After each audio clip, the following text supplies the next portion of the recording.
एबे आउ थरे कॉल करा जाऊ। अरे ताको ही कॉल करछि तो रिसीव कोन। ओ शोक पालन करूची बोधे।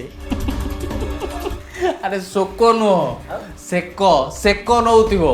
सेक माने अरे ए सब केस रे मु जति लक्ष्य करिछि जदि स्वामी फ्रॉड केस रे फसी जाए ताले स्त्री ता जीना पूरा हराम कर दबो। तमे केडे केयरलेस लोक तमरो किछि आईडिया नाही तमठु से पैसा केमिति नै गेला। अरे एई गुडा सब कोइ कोइ पूरा ठिया ठिया बेइज्जती कर दबो। बेजी थेला बेले तमे एमिति कोन काम करछ जेते व्यस्त हो जाउछ। अरे मनीष मात्र के भूल हुए ये भी गोटे भूल है गला। तुम ठीक कथा कहिछ हेले मते निजको केमिति केमिति लागुछ।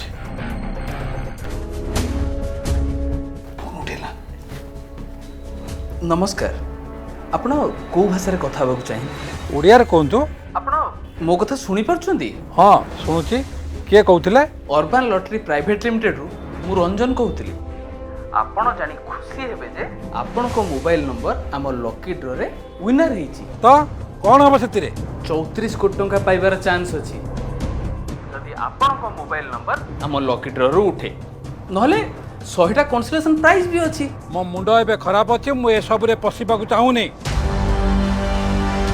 पसिबा न पसिबा प्योरली आपण को डिसीजन। आमे आपण को बाध्य करिबो। खाली आपण को एतिकी जणे देबू एथि पई आपण केवल ऑनलाइन रे दीटी टिकट किनिबा को पड़िबो। मु मो कार्ड फार्ड सब ब्लॉक कर देइची। आमे जानिचु कोन कहले?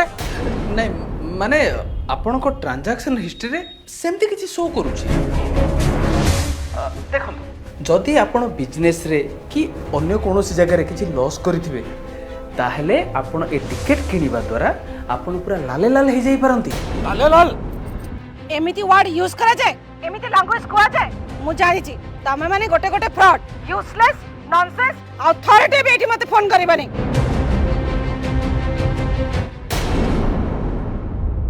मो अकाउंट ब्लॉक करला परे भी मोर सही नंबर रू मते फोन भी आसिला मेसेज भी आसिला जे आपणकर 34 कोटी टकार लॉटरी उठिची आउ आपण दीटा टिकट किणतु। बहुत इनसिस्ट भी कले मते जबरदस्ती भी करिया पय चेष्टा कले। मो रागी की तांको गाली मंद करी फोनटा काटी देले।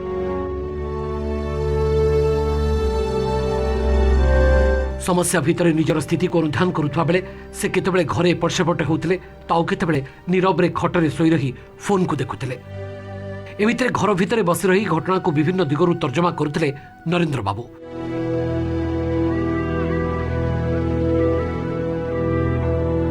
एमिति कि घर परिवेश तांको अस्तव्यस्त कर देउथला।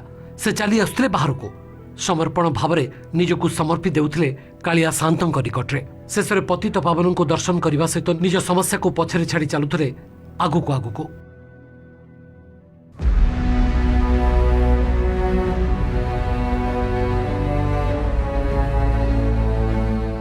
कौन हला तमे एठी एमती चुपचाप ठिया आइछ? किछि हेइनी कि किछि हबार भी नाही। तमे पर थाना को जाइथिलो? मो बली 100 लोक भी थाना को जाउचंती। 100 जानतो कि 1000 से माने पर एथि पई बसचंदी। हाँ मो कंप्लेन नेले आ जतन रखिले एफआर कॉपी देलेनी। आउ मते साइबर सेल जीवा को रास्ता कढई देले। तमे कोन रास्ता देखि नथलो जे से माने तुमको रास्ता बते देले? बुझी पारुना ना कोन मते एठिकी सेठिकी दौड़े घांटीबा कथा खाली। तमे कोन कलो? साइबर सेल को मेलटा कर देइछि। मेल को से माने कोन एते गुरुत्व देबे? चाली गले कोन अधिका बुझी देबे बोली भाबुछ? तमे कोन न्यूज़ पेपर पढु न? केते केस पेंडिंग रहउछि आ केते सॉल्व होउछि ए कथा प्रतिदिन बाहरुछि।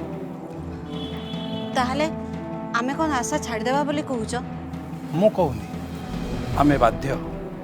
चलो आमे ए कथा को सोशल मीडिया रे डिस्क्लोज करिबा। मु भी ए कथा भाबुछि एटा आम प्रति गोटे शिक्षा आ प्रत्येक लोक सचेतन हुअन्तु। चोर माँ भली कबाट कोणे ठियाई कांधिले किछि लाभ नाही। मोर ए साइबर क्राइम विषय मु लोकल थाना रे गोटे एफआईआर देइछि। साइबर सेल को गोटे मेल भी करिछि बट एतल जाई मोर ए प्रॉब्लम टा केही बुझु नांती। इवन मते साइबर सेल रो गोटे नंबर भी देइथिले। से नंबर को जेतल भी फोन करूछि केही रेस्पोंड करू नांती। ठीक रे कनेक्ट भी होउनी। आपणଙ୍କ ପାଖକୁ ଆସୁଥିବା ମେସେଜର ସୋର୍ସ ନ ଜାଣି कौनसी भी अननोन लिंक उपरे क्लिक करंतु नहीं जदि कौनसी ट्रांजैक्शन ओरिएंटेड आपण पाखु मेसेज आछि जदि भी आपण से ट्रांजैक्शन करि नाहंती से ट्रांजैक्शन मेसेज रो तळे दिया एथा नंबर रे कॉल करी बैंक रे आपण कंप्लेन रेज करि परिबे आ सेटा ही आपनको टंका फेरिबारे सहायता करिवो।